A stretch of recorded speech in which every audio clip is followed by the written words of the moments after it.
Om Shanti. Good morning. 14 अक्टूबर 2020 के ईश्वरीय महावाक्य अर्थात मुरली सुनते हैं। आज प्यारे बाबा कहते हैं, मीठे बच्चे, संगम युग पर ही तुम्हें आत्म अभिमानी बनने की मेहनत करनी पड़ती। सत्युग अथवा कलयुग में यह मेहनत होती नहीं। बाबा ने कहा, मीठे बच्चे, संगम युग पर ही तुम्हें आत्म अभिमानी बनने की मेहनत करनी पड़ती। सत्युग अथवा कलयुग में यह मेहनत होती नहीं।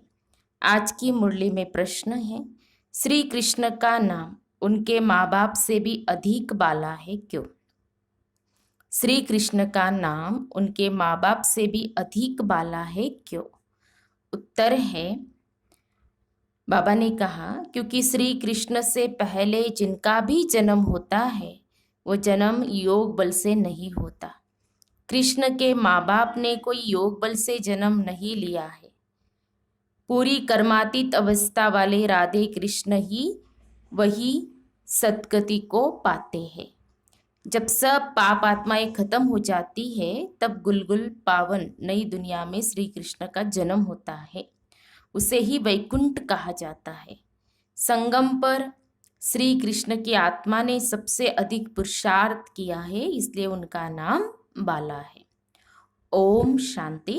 मीठे मीठे रूहानी बच्चों को रूहानी बाप बैठ समझाते हैं। 5000 वर्ष के बाद एक ही बार बच्चों को आकर पढ़ाते हैं। पुकारते भी है कि हम पतितों को आकर पावन बनाओ। तो सिद्ध होता है कि यह पतित दुनिया है। नई दुनिया पावन दुनिया थी। नया मकान खूबसूरत होता है, पुराना जैसे टूटा फूटा हो जाता है, बरसात में गिर पड़ता है।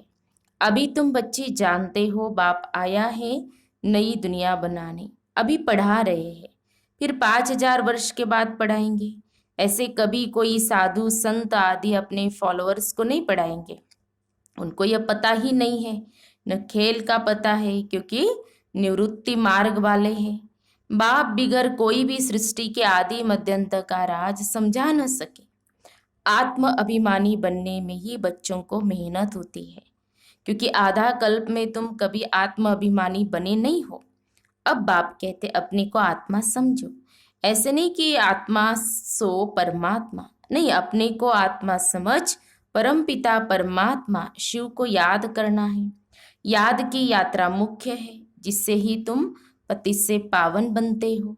इसमें कोई स्थूल बात नहीं, कोई नाक कान आदि नहीं बंद करना है। मूल बात है अपने को आत्मा समझ बाप को याद करना।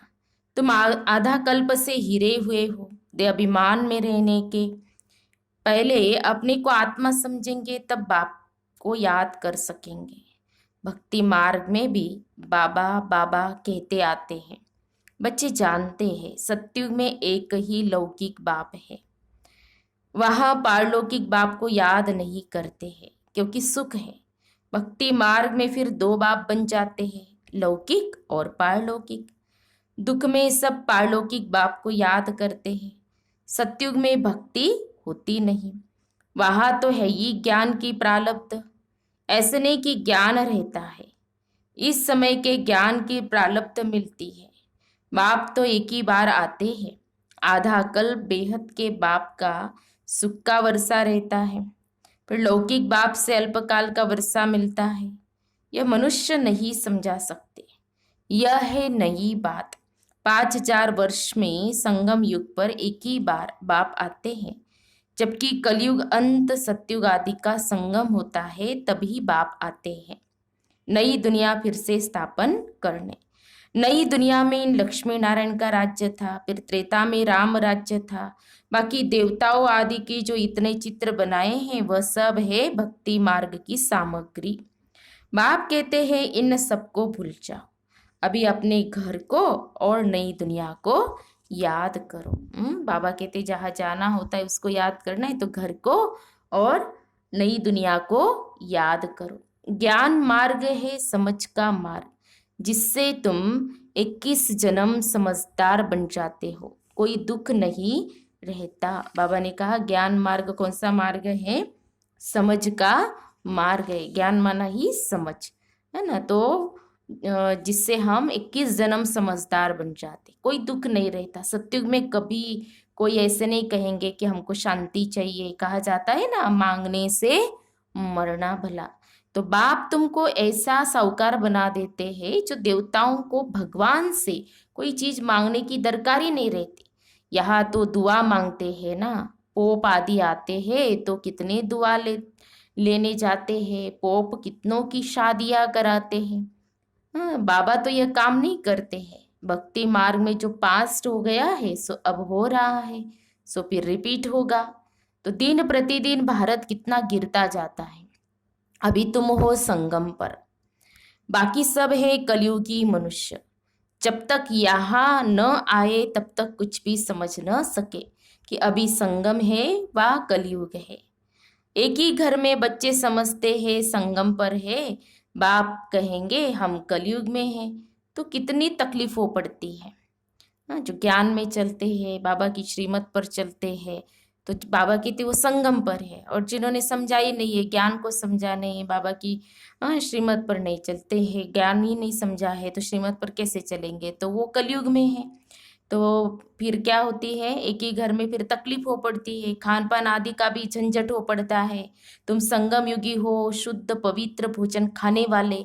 देवताएं कभी प्याज आदि थोड़ी खाते हैं। इन देवताओं को कहा ही जाता है निर्विकारी। भक्ति मार्ग में सब तमो प्रधान बन गए हैं। अब बाप कहते हैं सतो प्रधान बनो।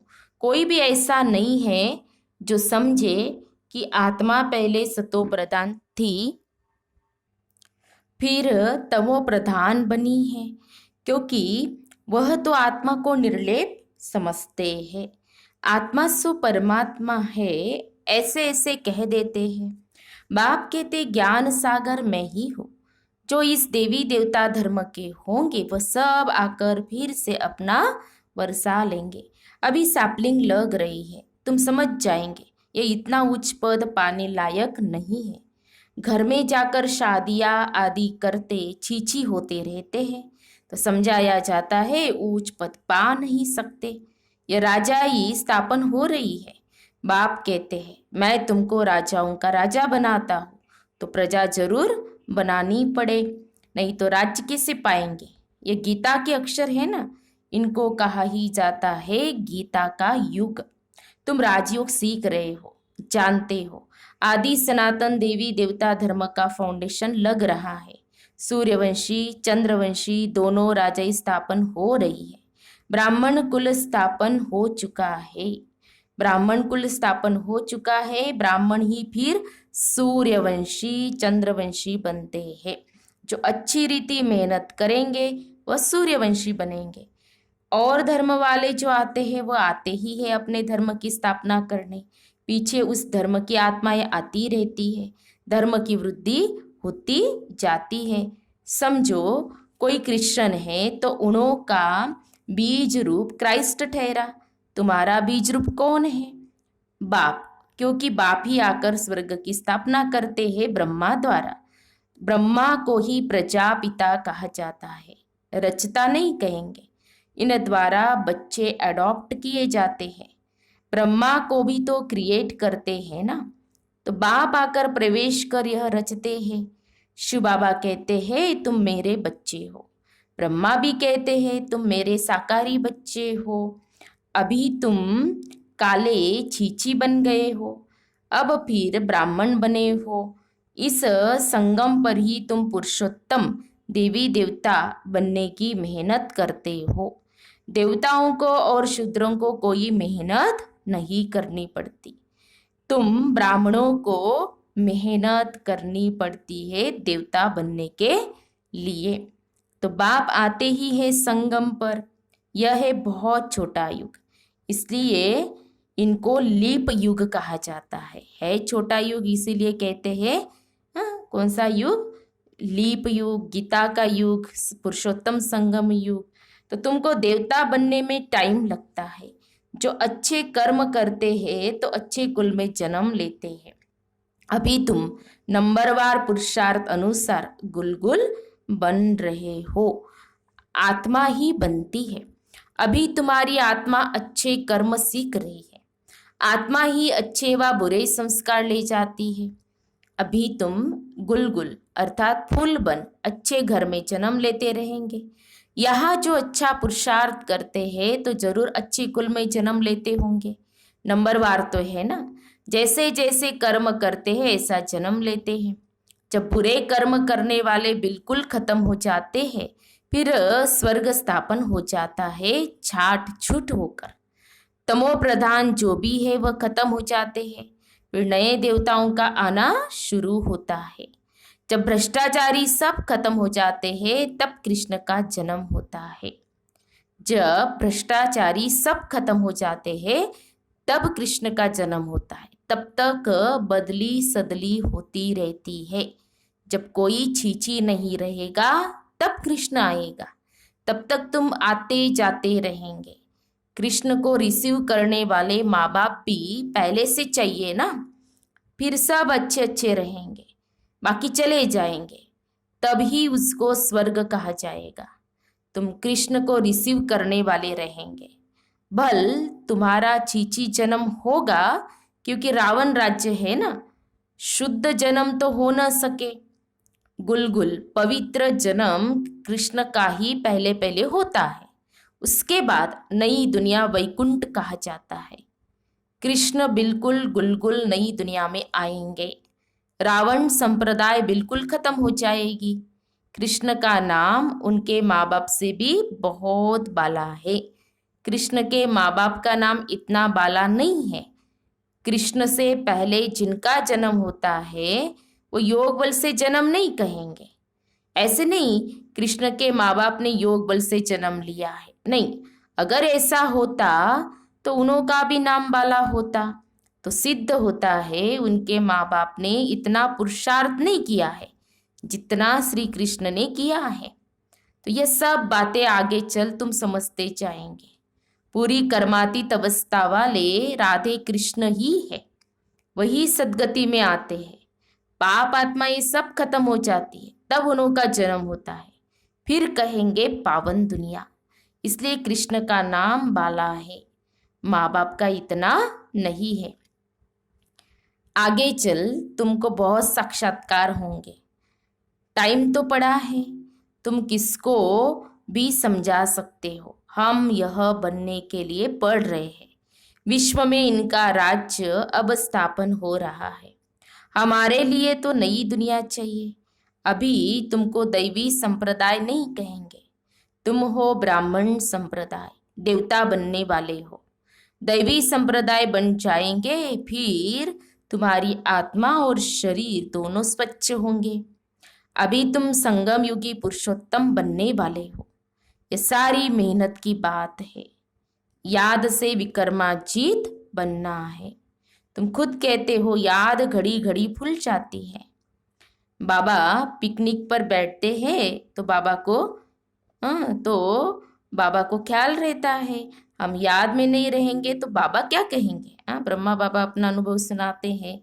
इसीलिए बाबा कहते तुम याद में बैठ पिकनिक करो। कोई भी कर्म करो लेकिन बाबा को, शिव बाबा को याद करके करो। कर्म करते माशुक को याद करो तो विकर्म विनाश होंगे। इसमें ही मेहनत है। याद से आत्मा पवित्र होगी, अविनाशी ज्ञान धन भी जमा होगा। फिर अगर अपवित्र बन जाते हैं तो सारा ज्ञान बह जाता है। पवित्रता ही मुख्य है। बाप तो अच्छी अच्छी बात ही समझाते हैं। यह सृष्टि के आदि मध्य अंत का ज्ञान और कोई में भी नहीं है। और जो भी सत्संग आदि है वह सब है भक्ति मार्ग के। बाबा ने समझाया है भक्ति वास्तव में प्रवृत्ति मार्ग वालों को ही करनी है। तुम्हारे में तो कितनी ताकत रहती है। घर बैठे तुमको सुख मिल जाता है। सर्वशक्तिमान बाप से तुम इतनी ताकत लेते हो। सन्यासियों में भी पहले ताकत थी, जंगलों में रहते थे। अभी तो कितने बड़े बड़े फ्लैट बनाकर रहते हैं। तो बाबा कहते हैं अभी वह ताकत नहीं है। जैसे तुम्हारे में भी पहले सुख की ताकत रहती है, फिर गुम हो जाती है। उनमें भी पहले शांति की ताकत थी, अब वह ताकत नहीं रही है।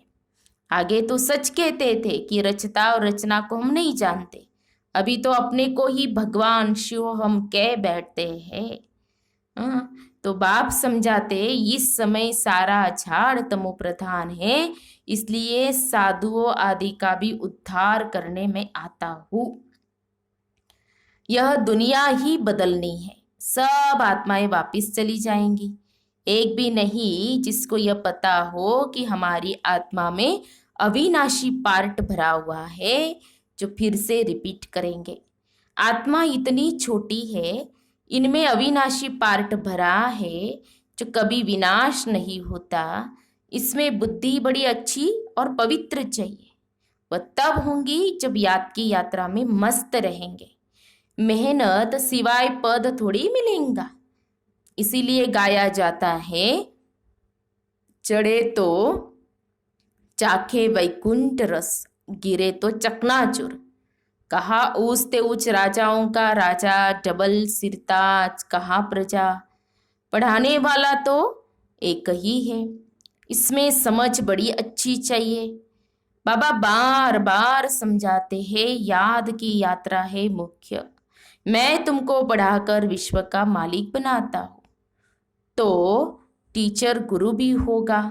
बाप तो है ही टीचरों का टीचर, बापों का बाप। यह तो तुम बच्चे जानते हो, हमारा बाबा बहुत प्यारा है। ऐसे बाप को तो बहुत याद करना है। तो बाबा कहते जो प्यारी चीज होती है ना, सबसे प्यारी चीज, तो उसको क्या करते हैं, बहुत याद करते हैं। तो बाबा को भी क्या करना है, याद करना है दिन रात। ऐसे बाप को तो बहुत बहुत याद करना है, पढ़ना भी पूरा है। बाप को याद नहीं करेंगे तो पाप नहीं नष्ट होंगे, बाप सभी आत्माओं को साथ ले जाएंगे। बाकी शरीर सब खत्म हो जाएंगे, आत्माओं को बाबा ले जाएंगे और शरीर सब खत्म हो जाएंगे। आत्माएं अपने अपने धर्म के सेक्शन में जाकर निवास करती है। अच्छा, मीठे मीठे सीखी लदे बच्चों प्रति मात पिता बाप दादा का याद प्यार और गुड मॉर्निंग। रूहानी बाप की रूहानी बच्चों को नमस्ते। हम रूहानी बच्चों की रूहानी बाप दादा को याद प्यार और नमस्ते नमस्ते। ओम शांति ओम शांति ओम शांति। गुड मॉर्निंग बाबा, शुक्रिया बाबा, थैंक्स बाबा। धारणा के लिए मुख्य सार है, आज की मुरली का सार 2 पॉइंट में। पहली पॉइंट है, बुद्धि को पवित्र बनाने के लिए याद की यात्रा में मस्त रहना है। कर्म करते भी एक माशूक याद रहे, तब विकर्माजीत बनेंगे। दूसरी पॉइंट, इस छोटे से युग में मनुष्य से देवता बनने की मेहनत करनी है। अच्छे कर्मों के अनुसार अच्छे संस्कारों को धारण कर अच्छे कुल में जाना है। अच्छे कर्मों के अनुसार अच्छे संस्कारों को धारण कर अच्छे कुल में जाना है। फिर है आज की मुरली में बाबा का वरदान, जहान के नूर बन, भक्तों को नजर से निहाल करने वाले, दर्शनीय मूर्त भव। जहान के नूर बन, भक्तों को नजर से निहाल करने वाले, दर्शनीय मूर्त भव। स्पष्टीकरण है, सारा विश्व आप जहान के आंखों की दृष्टि लेने के लिए इंतजार में है। जब आप जहान के नूर अपनी संपूर्ण स्टेज तक पहुंचेंगे, अर्थात संपूर्णता को आंख खोलेंगे, तब सेकंड में विश्व परिवर्तन होगा। बाबा ने कहा अपनी संपूर्ण स्टेज तक पहुंचेंगे, अर्थात संपूर्णता की आंख खोलेंगे, तब सेकंड में विश्व परिवर्तन होगा। फिर आप दर्शनीय मूर्त आत्माएं अपने नजर से भक्त आत्माओं को निहाल कर सकेंगी। नजर से निहाल होने वालों की लंबी क्यों है, इसलिए संपूर्णता की आंख खुली रहे।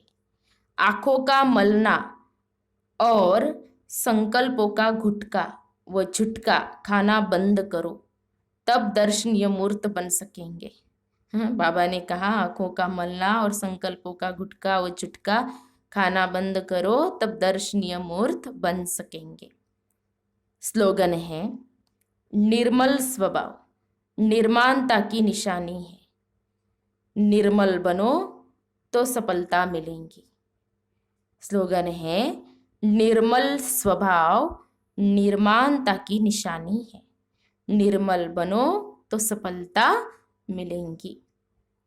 तो ये थे प्यारे बाबा के मधुर महावाक्य, ईश्वरीय महावाक्य। तो आज बाबा ने कहा कि श्री कृष्ण का नाम श्री कृष्ण के माँ बाप से भी ज़्यादा बाला क्यों है, क्योंकि श्री कृष्ण का जन्म तो तब होता है जब एक भी पतित आत्मा नहीं रहती है, योग बल से जन्म होता है। और श्री कृष्ण के जो माँ बाप है उनका जन्म तो योग बल से नहीं होता है, तो श्री कृष्ण का नाम ज़्यादा बाला है श्री कृष्ण के माँ बाप से। फिर बाबा ने जो जो बातें कही है उसको क्या करना है, हमें मनन चिंतन भी करना है और आज की मुरली से 5 स्वमान जरूर निकालने हैं। जैसे बाबा ने कहा ना, दर्शनीय मूर्त, मैं दर्शनीय मूर्त आत्मा हूँ, मैं जहान की नूर हूँ, है ना, मैं निमित्त निर्माण निर्मल आत्मा हो। तो बहुत सारे स्वमान निकाल सकते हैं। सफलता मूर्त हो, तो ऐसे स्वमान निकालना और उसका अभ्यास करना। जाओ। ओम शांति, ओम शांति, ओम शांति।